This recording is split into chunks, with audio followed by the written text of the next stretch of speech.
Prince Vorak stood on the bridge of his flagship, staring at the holographic display with a wide smile. The stars shimmered before him, and among them was a small yellow sun. The system was called Sol by its inhabitants. The primitive humans who lived there had no idea what was coming for them. "Brother, are you certain about this?" Prince Malthor's voice came from behind. He sounded worried, as always. Malthor never had the stomach for conquest. That was why their father favored Vorak. "Certain? I'm more than certain. I am blessed by fate itself." Vorak turned to face his younger brother. "The humans are weak. Our scouts have confirmed it. They have only been traveling between stars for 300 years. 300? We have been doing this for over 5,000 years. Malthor walked closer to the display. His face showed doubt. "But the initial reports say they are spread across many systems now. They reproduce quickly. They adapt," Vorak laughed. The sound echoed across the bridge. His officers stood at attention, not daring to smile but clearly amused by their prince's confidence. "Let them spread like insects. It will make the hunting more entertaining. Father will be pleased when I bring him this entire sector. The Valthek Empire will grow, and I will be remembered as the prince who conquered the humans." The fleet stretched out behind the flagship, 200 warships, each one capable of destroying a small moon. The pride of the Valthek military.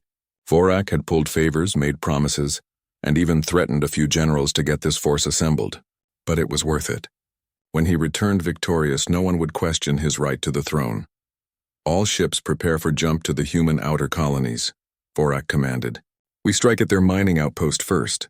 We will cut off their resources, then move toward their core worlds." The ships began to hum with energy. The space around them twisted and bent. In moments they would cross dozens of light years. The humans would never know what hit them. Malthor stood silent. He had learned long ago that arguing with Vorak was pointless. Their father had given permission for this conquest, and that was that. But something felt wrong. The reports about humans were strange. They fought wars among themselves constantly. Their history was covered in blood. They had nearly destroyed their own planet multiple times before finally reaching the stars. These were not the marks of a peaceful species. These were the marks of survivors, the jump completed. The fleet emerged near a small human mining station. It orbited a rocky planet rich in metals. The station was basic, nothing impressive. A few ships docked at its ports. The whole setup looked temporary, like the humans were just testing the area. "Scan for human vessels," Vorak ordered. "My prince, we detect 3 ships. They appear to be patrol craft. Light armor. Minimal weapons." The sensor officer looked almost disappointed. "They are moving to intercept us. 3 ships. 3 tiny ships against 200 Valtech warships." Vorak felt a surge of disappointment. He had hoped for at least a small challenge, something to make the victory feel earned. This was going to be a massacre. "Open a channel to those ships," he said. "Let us give them a chance to surrender. It will make us look merciful in the history records." The communication officer worked quickly. "Channel open, my prince." Vorak straightened his uniform. He wanted to look perfect for this moment. "Human vessels, this is Prince Vorak of the Valthek Empire. You are in territory that now belongs to us. Surrender your ships and your station. If you comply, your lives will be spared. If you resist, you will be destroyed. You have 60 seconds to respond." The bridge was silent. Everyone waited. Vorak expected panic, begging, maybe some crying. That was how most species reacted when they saw a Valthek fleet. Instead, a calm voice responded, "Negative. This is Terran Scout Unit Delta 7. You are in violation of human space. Power down your weapons and prepare to be escorted out of this system." Vorak blinked. He looked at Malthor. His brother looked just as confused.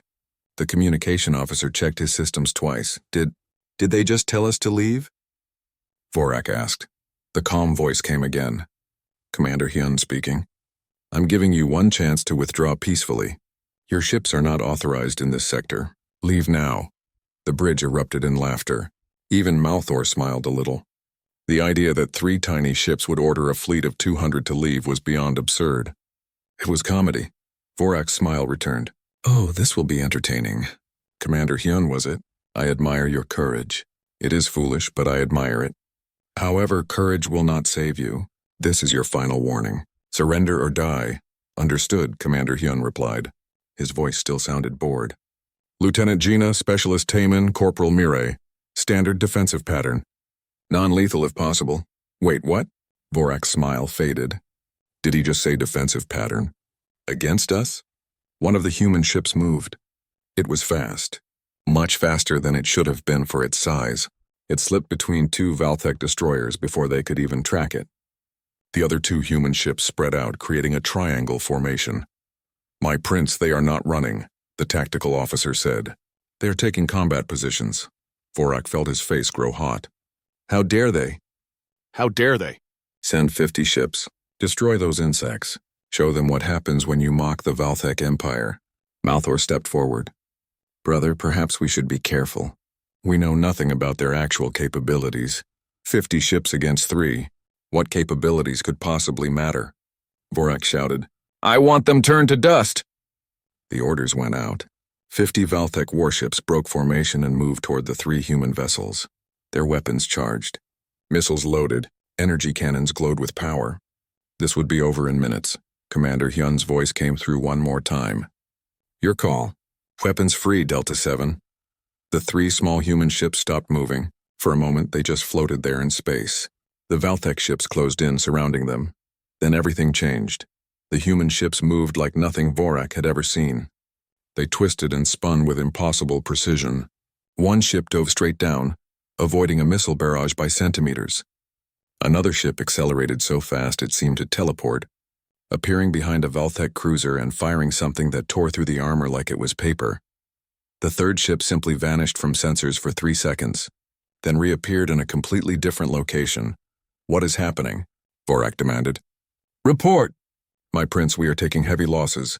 The human weapons are far more advanced than predicted. Their speed is impossible. Our ships cannot track them. On the display, Valthek ships began to go dark. One by one, they stopped transmitting. Explosions bloomed in the darkness of space. The 50 ships that were supposed to crush 3 small patrol craft were being torn apart. Malthor grabbed Vorak's arm. Brother, we need to pull back. Now, something is very wrong. But Vorak could only stare at the display. His mouth hung open. His mind refused to accept what his eyes were showing him. The 3 human ships were winning. The battle was not going according to plan. Vorak watched the tactical display with growing horror as another 3 Valthek ships went offline. The icons turned from green to red, then disappeared completely. Each one represented hundreds of soldiers. Thousands of years of Valthek military tradition, all being destroyed by 3 tiny human vessels. How many have we lost? He asked quietly. The tactical officer hesitated. 47 ships destroyed or disabled, my prince. 3 are retreating back to our position. 47 out of 50. In less than an hour. Vorak felt his legs weaken. He gripped the command chair to steady himself. This was impossible. This was not how conquest worked. The Valthek Empire did not lose to primitive species. They certainly did not lose to 3 patrol ships. Malthor was already issuing orders. Pull all ships back to defensive positions. Get those wounded vessels into the repair base. Someone get me a detailed analysis of the human weapons. The 3 surviving ships from the attack limped back to the fleet. Their hulls were scorched and torn. One was leaking atmosphere. Vorak could see the emergency lights flashing through the breaches in its armor. Get me their captain, Vorak said. Now, a face appeared on the screen. The captain looked terrified. His face was pale and his hands shook. My prince, we could not stop them. They moved too fast. Our weapons could not lock on. When we did hit them, their shields absorbed everything.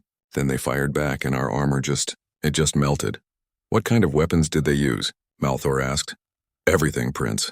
Missiles that could change direction mid-flight. Energy beams that cut through 3 ships at once. And these metal projectiles that moved so fast our sensors barely detected them. One of those projectiles went through the engine room of the destroyer Valiant. Straight through. Did not even slow down.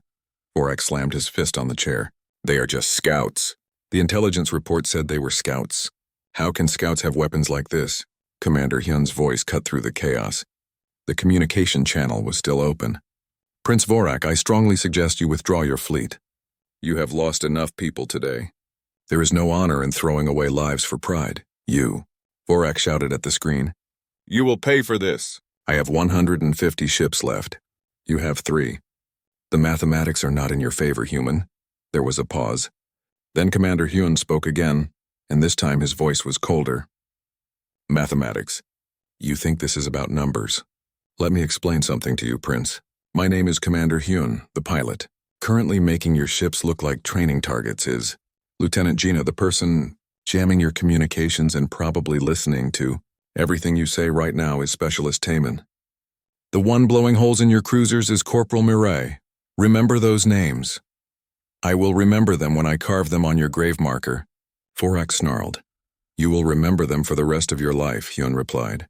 Because we are the humans who embarrassed you. Now are you going to be smart and leave? Or do I need to disable more of your ships? Malthor stepped closer to Vorak. Brother, please. We need to reconsider this. We are clearly missing information about human capabilities. But Vorak's pride was wounded. No, it was more than wounded. It was bleeding out on the deck of his bridge for everyone to see. His officers were watching. His crew was listening. News of this battle would spread through the Empire. If he retreated now, he would be a joke. A prince who ran from 3 ships. All vessels, Vorak said slowly. Prepare for full engagement. Every ship. Every weapon.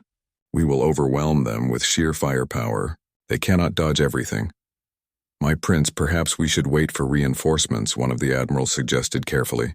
No. We attack now! Vorak's voice echoed across the bridge. I want those 3 ships turned to atoms. I want that mining station reduced to debris. And I want that commander brought to me in chains. The fleet moved forward. 150 warships against 3. The Voltec vessels spread out trying to surround the human ships. They formed layers of attack patterns. The front ships would fire, then the second wave, then the third. Constant pressure. Constant damage. Even the best shields had limits. Lieutenant Gina's ship moved first. It dove toward the rocky planet below, using the gravity to slingshot around at incredible speed. 6 Voltec ships tried to follow. She led them straight into a debris field from an old mining operation. The Voltec ship slowed down, trying to navigate carefully. Gina's ship did not slow down. It twisted and turned through the debris like it was dancing, like the pilot could see every piece of rock and metal before the sensors could even register them. The Voltec ships opened fire, but their shots hit the debris instead. Explosions filled the field. One Voltec ship got hit by a chunk of metal the size of a building. Its shields flickered and died. Another explosion. Another ship went dark. How is she doing that? Someone on the bridge whispered. Specialist Taman's ship was playing a different game. It stayed far back, moving in unpredictable patterns. Every few seconds, a Voltec ship would suddenly veer off course or stop responding to commands. Some ships started firing at each other. Others broadcast emergency codes by mistake. They are hacking us, the communication officer reported. Somehow they are getting past our encryption. I am trying to lock them out, but every time I close one door, they open 2 more. Corporal Mirai's ship was the most straightforward. It simply positioned itself in the perfect spot and fired. Each shot was precise. Each shot hit exactly where it needed to. She targeted engines, weapon systems, communication arrays. She was not trying to destroy the ships completely. She was crippling them, making them helpless, in a way that was worse. The battle stretched on. An hour passed, then 2. The Voltec fleet kept attacking, kept firing, kept trying to land a solid hit on the human ships, but it was like fighting ghosts. Every time they thought they had one cornered, it would slip away. Every time they concentrated fire on one target, another would attack from a blind spot. Vorak watched his fleet fall apart. Not all at once. Not in some glorious explosion. Just slowly, methodically, professionally dismantled by 3 ships and 4 people who clearly knew exactly what they were doing. Retreat, Malthor said quietly. Brother, please. Order the retreat. Never, Vorak whispered, but his voice had no strength left. 80 ships left, the tactical officer reported. No, 76, 73. The numbers kept dropping. Each one was a dagger in Vorak's pride. Each one was proof that he had failed, that he had underestimated these humans, that he had led his people into a slaughter based on arrogance and incomplete information. Commander Hyun's voice returned. Prince Vorak, this is your last warning. Stand down. I do not want to kill any more of your people, but I will if you force me to. Vorak looked at the display, looked at the ships he had left, looked at the 3 small human vessels still flying in perfect formation, barely damaged despite hours of combat. He thought about his father, about the throne, about the shame of defeat. Then he thought about the thousands of soldiers who would die if he continued.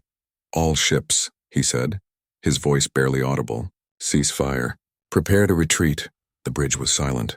No one moved. No one spoke. I said, cease fire! Vorak shouted.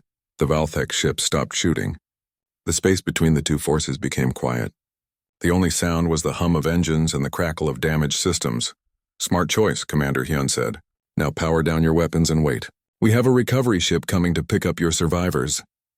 We do not need your help, Vorak said bitterly. Yes, you do. Your medical ships are overwhelmed. We have facilities that can handle your wounded, unless you want them to die out here. Malthor put a hand on Vorak's shoulder. Accept the help, brother. Vorak wanted to refuse, wanted to spit in the face of this human commander who had humiliated him, but he looked at the casualty reports scrolling across his screen. Thousands injured, hundreds dead. We accept, he said quietly. Good. Stay where you are. Help is coming. The channel closed. Vorak sat down in his command chair. His uniform was soaked with sweat. His hands would not stop shaking. Around him, his bridge crew tried not to look at their prince, tried to pretend they had not just witnessed the impossible. 3 ships, just 3 ships, and they had broken the pride of the Valthek Empire. The human ship arrived 30 minutes later. It was bigger than Vorak expected. Much bigger. The vessel dwarfed even his flagship. It moved through space with casual grace like a predator that had no fear of anything around it. The hull was dark gray, almost black with minimal markings. Just a simple designation. Terran Navy, Support Vessel Guardian, Support Vessel. This massive ship was just for support. They are hailing us, the communication officer said. Put them through, Malthor replied. Vorak sat in his chair staring at nothing. He had not spoken since accepting the human offer of help. A woman appeared on the screen. She wore a simple uniform, dark blue with silver trim. Her hair was pulled back in a neat style. Her expression was professional but not unkind. This is Captain Yunji of the Guardian. We are here to assist with medical evacuations and ship recovery. Please transmit your casualty lists and we will begin transfer operations. Captain, I am Prince Malthor. On behalf of my brother and our people, we thank you for your assistance. Malthor kept his voice steady. Someone had to maintain dignity. Captain Yunji nodded. No need for thanks, Prince. We do not leave wounded people to die in space. It is not our way. Now let us get your people the help they need. The next hours were strange. Human medical shuttles moved between the damaged Valtech ships and the Guardian. The human doctors and medics worked quickly and efficiently. They treated Valtech soldiers the same way they would treat their own people. No mockery, no cruelty. Just professional care. It made Vorak feel worse somehow. If the humans had gloated or celebrated their victory, he could hate them properly. But they just did their jobs. Commander Hyun's 3 ships docked with the Guardian. Vorak watched on the sensors. He wanted to see these pilots. These 4 people who had destroyed his fleet and ruined his future. We are receiving a request, the communication officer said. Commander Hyun wishes to come aboard our flagship. He wants to speak with you directly. Tell him no, Vorak said immediately. Tell him yes, Malthor countered. Brother, we need to understand what happened here. We need information, and refusing to meet with him will only make us look more foolish. Vorak wanted to argue, but he had no energy left. Fine, let him come. But he arrives alone and unarmed. 20 minutes later, Commander Hyun stood in the flagship's docking bay. Vorak and Malthor watched him through security cameras before going to meet him. The human was not what they expected. He was average height for his species. He wore a light combat suit, dark gray with some armor plates. His face was calm, almost relaxed. He looked like someone who had just finished a routine training exercise, not someone who had just fought a battle against overwhelming odds. 3 other humans stood with him. A woman with sharp eyes who moved like a fighter. That would be Lieutenant Gina. A younger man with a data pad who kept glancing at everything with curiosity. Specialist Taman. And a stocky woman with scars on her hands checking a weapon she had somehow been allowed to bring. Corporal Mireille, 4 people. 4 humans. They had destroyed over 100 warships. Vorak and Malthor entered the docking bay with a security detail of 20 soldiers. The humans did not seem concerned about being outnumbered. Commander Hyun actually smiled slightly. Princes, thank you for agreeing to meet. I know this must be difficult. Hyun's voice was the same calm tone from the battle, like everything was under control. You destroyed my fleet, Vorak said. His voice was flat. Empty, I disabled most of it, Yun corrected gently. We tried to avoid unnecessary casualties. Most of your people will survive. Most is not all. No, it is not. And I am sorry for that. But you were warned. Multiple times. Hyun looked directly at Vorak. You chose this battle, Prince, not us. Malthor stepped forward before his brother could respond. Commander Hyun, we came here with intelligence reports that said humans were new to space travel, that your military was basic, that you had no significant defenses. Clearly our information was very wrong. Not wrong, Hyun said, just incomplete. Humans are new to space travel compared to species like yours. We have only been doing it for 300 years. But we are fast learners, Lieutenant Gina spoke up. Her voice had an edge to it. You also assumed that being new to space meant being weak. That was your mistake. My mistake was not bringing more ships, Vorak muttered. The humans looked at each other. Then Specialist Taman laughed. It was not a mocking laugh. It sounded almost sympathetic. Prince, more ships would not have helped. You do not understand what you fought today. We fought 3 scout vessels, Vorak snapped. 3 ships with advanced technology. If we had brought 1,000 ships, the numbers would have overwhelmed you eventually. No, Corporal Mire said simply. They would not have. Malthor felt a cold sensation spread through his chest. What do you mean? Commander Hyun looked at his team, then back at the princes. I think you deserve to understand what happened here. What you actually encountered. Follow me. He led them through the Guardian. The ship's interior was clean and organized. Crew members passed by, nodding to the commander, but not stopping to stare at the alien princes. Everything felt normal, like battles with enemy fleets were just another day at work. They entered a briefing room. Hyun gestured for everyone to sit. The princes sat on one side of the table. The 4 humans sat on the other. It felt like a negotiation, but Vorak knew the truth. This was a lesson. They were students, and these humans were the teachers. Display current fleet positions, Hyun said to the air. A holographic star map appeared above the table. It showed human space. Dozens of systems, hundreds of stations, thousands of ships. The Valthek princes stared at it. This is the Terran Navy organizational structure, Hyun explained. At the bottom we have scout units. That is us, Scout Unit Delta 7. There are 847 units like ours spread across human territory. 800. Malthor's voice trailed off. Above scout units we have patrol fleets. They handle system defense and anti-piracy operations. 50 ships per fleet. Actual warships, not scouts. We have 233 patrol fleets. The numbers were staggering. Vorak did the math in his head. Thousands of ships, and that was just for basic defense. Above patrol fleets we have battle groups, Lieutenant Gina continued. These are for offensive operations and major conflicts. Each battle group has 300 ships plus support vessels. We have 68 battle groups. Specialist Taman pulled up more data, and above battle groups we have the Armada, the full military might of humanity. We do not discuss exact numbers for security reasons, but I can tell you it is substantial. Corporal Mire leaned back in her chair. You fought the bottom tier of the human military. The people who watch borders and report unusual activity. That is all we do. But your weapons, Vorak said. Your ships. That technology is far beyond what our intelligence suggested. Standard scout equipment, Yun replied. We need good sensors and mobility for reconnaissance work. We need decent weapons in case we run into pirates or hostile fauna. But compared to actual military vessels, our ships are toys. Malthor felt sick. Then what would have happened if we had encountered a patrol fleet? Or a battle group? The humans were quiet for a moment. Then Hyun spoke carefully. You would not have encountered them in the way you think. Patrol fleets do not wait to be found. They detect threats and eliminate them before the threat knows they are there. Battle groups operate on a completely different level. Faster ships, heavier weapons, coordinated fleet tactics that we scouts cannot match. And the Armada, Malthor asked, though he was not sure he wanted to know. Has never lost a battle, Lieutenant Gina said quietly, because every species that has seen the Armada in action is no longer around to talk about it. The room went silent. Vorak looked at the star map, at the thousands of icons representing human military power. He thought about how confident he had been just hours ago, how certain that the Valthek Empire was superior. Why did you not just destroy us? He asked. You could have, clearly. Yun looked at him with something like respect. Because we are not monsters, Prince. We defend our territory. We protect our people, but we do not kill for sport. You attacked us out of ignorance. That is not a crime worth genocide."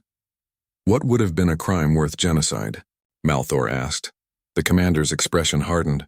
"If you had attacked our colonies, if you had killed civilians, if you had harmed our families, then you would have met a very different kind of human." Vorak understood. These 4 people sitting across from him were the gentle option. The warning shot, and he had barely survived it. The briefing continued, but it felt less like a military discussion and more like a funeral. With each piece of information the humans shared, another part of Vorak's pride died. He sat motionless, listening to Commander Hyun explain just how badly the Valthek Empire had miscalculated. "Your scouts reported that humans were primitive," Specialist Taman said, pulling up historical data on the holographic display. "In a way, they were correct. 300 years ago, we were confined to our home planet. We fought wars over resources. We nearly destroyed ourselves multiple times. Then how did you advance so quickly?" Malthor asked. He was taking notes on a data tablet. Someone had to learn from this disaster. "Necessity," Lieutenant Gina replied. "Humans have a saying. Necessity is the mother of invention. We learned to cooperate because extinction was the alternative.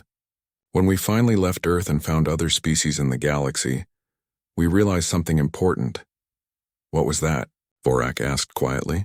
"That we were very late to the game," Commander Hyun said. "Other species had thousands of years of space travel experience, better technology, established territories. We were the newcomers, the primitives, and in a galaxy where the strong prey on the weak, that made us targets." Corporal Mire smiled grimly. "So we decided not to be weak." Taman pulled up more charts. "Human development in the last 300 years has been exponential. We did not just adopt existing technology. We innovated. We combined old Earth engineering principles with new discoveries. We took what other species considered impossible and made it work." "Your weapons," Vorak said. "Those projectiles that tore through our armor. What were they?" "Railguns," Mire replied. "Old concept from Earth. Use electromagnetic force to accelerate a metal slug to incredible speeds. Simple physics. Devastating results. Most species abandoned kinetic weapons in favor of energy-based systems. We kept both," Lieutenant Gina continued. "Our ships use a hybrid propulsion system, chemical rockets for atmosphere, fusion drives for normal space travel, and a quantum tunneling system for faster-than-light movement. We can make micro-jumps during combat. Appears like teleportation to enemy sensors." "The hacking," Malthor said, looking at Specialist Taman. "You broke our encryption in minutes. Encryption that has protected our communications for centuries." Taman shrugged. "Your encryption was good. Very mathematical. Very logical. But it was based on the assumption that an attacker would use similar logical methods to break it. Human code breakers think differently. We use chaos theory, pattern recognition. We even employ artificial intelligence that learns and adapts in real time." "Artificial intelligence?" Vorak looked up sharply. "You allow machines to think?" "Why would we not?" Taman asked, genuinely confused. "They are tools. Very useful tools. Our AI systems handle targeting, navigation, threat assessment, and thousands of other calculations per second. Faster than any organic mind." Malthor made another note. "Most species fear artificial intelligence. There are treaties against developing thinking machines." "We know," Commander Hyun said. "We read those treaties. We decided the benefits outweighed the risks. And we built in safeguards. Our AI systems are not sentient. They are sophisticated programs, nothing more." "You break a lot of galactic conventions," Malthor observed. "We were never invited to the table when those conventions were written," Gina replied. "Why should we follow rules made by species that see us as primitives?" Vorak finally spoke again. His voice was hollow. "How many ships do you actually have, Commander?" "Not percentages or vague numbers." "How many?" The 4 humans looked at each other. Some silent communication passed between them. Then Hyun nodded. "For your scout units alone, we have approximately 2,500 ships. Light, fast, well-armed. For patrol fleets, about 12,000 vessels. Battle groups account for roughly 20,000 ships, and the Armada maintains a classified number, but conservative estimates put it over 50,000 capital ships plus support craft." The number hit Vorak like a physical blow, nearly 90,000 ships. The Valthek Empire had 23,000 ships total, spread across 47 star systems. The humans outnumbered them 4-1, and that was just what they admitted to. "This is impossible," Vorak whispered. "Your economy cannot support that many ships. Your population cannot crew them. You have been in space for only 3 centuries. Current human population across all colonies and stations is approximately 94 billion, Taman said casually. Earth alone has 11 billion. We reproduce quickly. We spread faster. Every generation builds on what the last one accomplished." Corporal Mireille stood up and walked to a window. She looked out at the Valthek fleet still recovering from the battle. "You know what the sad part is? You princes seem like reasonable people. You came here thinking this was a justified conquest. Your intelligence said we were weak. Your culture values expansion. From your perspective, this was logical. But we were wrong," Malthor said. "Completely wrong," Mireille agreed. "And now you have to go back to your empire and explain that.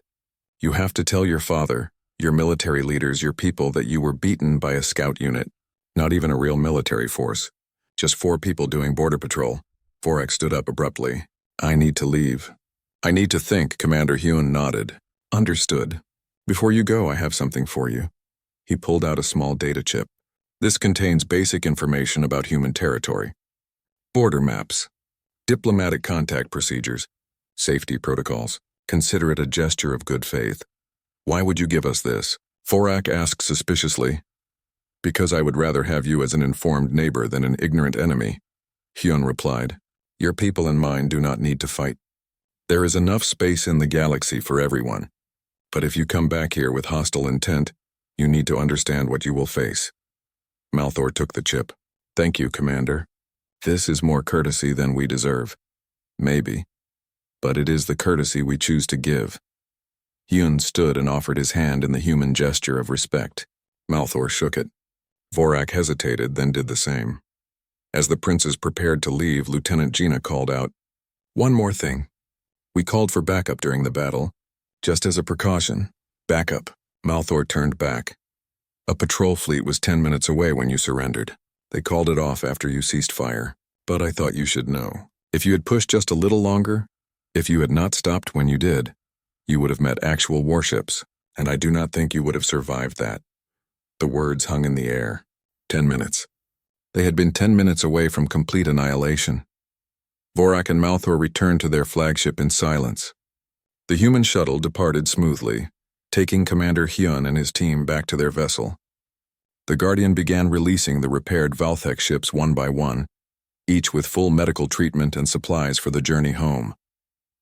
On the bridge, Vorak stared at his damaged fleet. 73 ships remained functional. Over 100 had been destroyed or crippled. Thousands of soldiers dead, tens of thousands wounded, all because he had underestimated 3 small ships. "What do we tell Father?" he asked quietly. Malthor looked at the data chip in his hand. "The truth. We tell him that we encountered a species that is far more dangerous than our intelligence suggested. We tell him that we attacked their territory and lost. And we tell him that we were defeated by their border guards, not their military. He will strip me of rank, maybe exile me, perhaps. Or perhaps he will be grateful that you learned this lesson now, with only part of our fleet instead of later with our entire military." Malthor put a hand on his brother's shoulder. "We are still alive, brother. That is more than we would have been if we had truly angered the humans." Vorak nodded slowly. "I want to see that data chip. I want to know everything about these humans. Their history. Their culture. Their military doctrine, everything." "Planning revenge?" Malthor asked carefully. "No." Vorak's voice was firm. "Planning to make sure we never make this mistake again. The Valthek Empire needs to understand what humans are, not what we want them to be, what they actually are. And what are they?" Vorak thought about Commander Hyun's calm voice. Lieutenant Gina's precise flying, Specialist Taman's cheerful hacking, Corporal Mireille's devastating accuracy. 4 people who had treated their enemies with respect even after destroying them. "Survivors," he said finally. "They are survivors who became predators, and we nearly became their prey." The journey back to Valthek Prime took 6 days. 6 days of silence. 6 days of treating wounded soldiers and repairing damaged ships. 6 days of Vorak staring at casualty reports and wondering how everything had gone so wrong. The fleet that had left with pride and confidence returned broken and humbled. News traveled faster than ships. By the time the fleet entered Valthek space, every major government in the sector knew what had happened. The Valthek Empire, one of the oldest and most powerful military forces in the galaxy, had been defeated by 3 human scout ships. The reactions were mixed. Some species laughed. Some expressed sympathy. But most did something the Valthek princes had not expected. They began pulling their own military forces away from human territory. Quietly, quickly, without announcement or explanation. The message was clear. If the Valthek Empire could not handle 3 scout ships, no one wanted to find out what would happen if they encountered an actual human battle fleet. On the bridge of the flagship, Malthor studied the diplomatic communications that had poured in during their return. 17 different governments had sent messages. Some were official condolences for the fallen soldiers. Others were requests for information about human military capabilities. 3 were formal declarations that their species had no hostile intentions toward human space and would respect all boundaries. "They are afraid," Vorak said. He stood next to his brother, looking at the same messages. His uniform was clean now, but he had not bothered to put on his medals or decorations. What was the point? Everyone knew he had failed. "Not just afraid," Malthor corrected. "They are being smart. They are learning from our mistake without having to pay the price we paid." The fleet approached Valthek Prime. The homeworld was beautiful from orbit. Blue oceans, green continents, gleaming cities that had stood for thousands of years. It looked peaceful, safe. But Vorak knew the truth now. Safety was an illusion. The galaxy was full of species like humans. Species that seemed weak until you attacked them. Then they showed their teeth. "Father has summoned us," Malthor said, checking his datapad. "Immediately upon arrival. The High Council will be present." "So it begins," Vorak muttered. "My humiliation becomes official." They landed at the Imperial Palace. The guards stood at attention, but their eyes held something new. Pity. They knew what had happened. Everyone knew. The princes walked through halls they had known since childhood, but everything felt different now. The palace seemed smaller, less impressive. When you had seen a human support vessel that dwarfed your largest warship, even a palace lost some of its grandeur. Emperor Drakkar sat on his throne in the Grand Council chamber. He was old, over 300 years by Valthek standards. His scales had faded from deep purple to a lighter shade, but his eyes were still sharp, still intelligent. Around him sat the 12 members of the High Council, the leaders of the military, economy, and government. Vorak and Malthor knelt before their father. The traditional gesture of respect, or in Vorak's case, shame. "Rise," Emperor Drakkar said. His voice was not angry. That somehow made it worse. "Tell us what happened. Leave nothing out." Malthor did most of the talking. He explained the intelligence reports about humans. The decision to attack, the initial confidence, the battle, the defeat. He did not try to minimize the disaster or shift blame. He presented the facts clearly and honestly. When he finished, the council chamber was silent. One of the military advisors finally spoke. 3 ships. You are telling us that 3 ships destroyed over half of your fleet?" "Yes, High General," Malthor replied. "Scout ships. The lowest tier of human military organization." Another council member laughed bitterly. "This is either the greatest military disaster in our history, or an impressive demonstration of human capabilities." "Possibly both." Emperor Drakkar raised a hand for silence. "Vorak, you have been quiet. What do you have to say?" Vorak looked up at his father. "I have no excuse, father. I led our forces into battle based on pride and poor information. Thousands died because of my arrogance. I accept whatever punishment you deem appropriate." "And what did you learn?" The question surprised Vorak. "Learn, father?" "Yes, you paid a high price for this education. What did you learn that makes that price worthwhile?" Vorak thought carefully. "I learned that we know nothing about humans. Our intelligence is worthless. Our assumptions were wrong. Everything we believed about this species was incorrect. They are not primitive. They are not weak. They are possibly the most dangerous species we have ever encountered." "Dangerous how?" another council member asked. "They innovate," Malthor interjected. "They do not follow conventional military doctrine. They combine old and new technology in ways we never considered. They use artificial intelligence openly.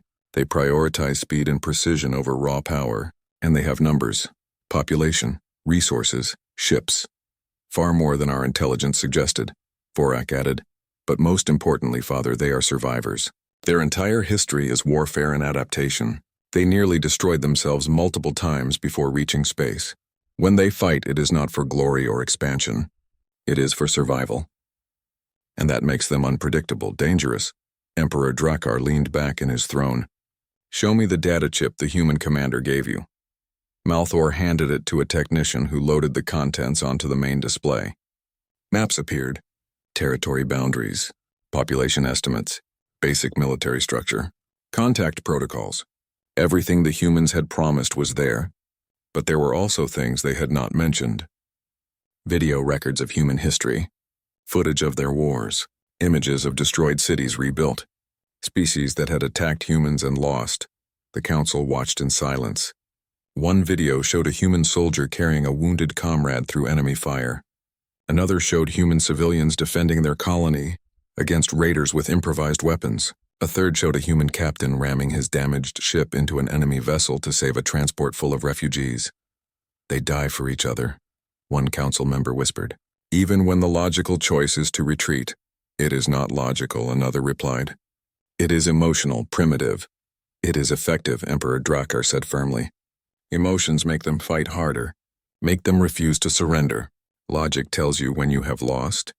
Emotion tells you to win anyway. Which do you think is more dangerous?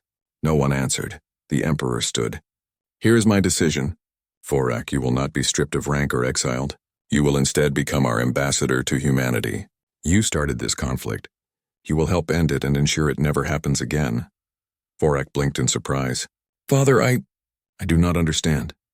You understand these humans better than anyone else in our empire. You fought them. You lost to them. You spoke with them.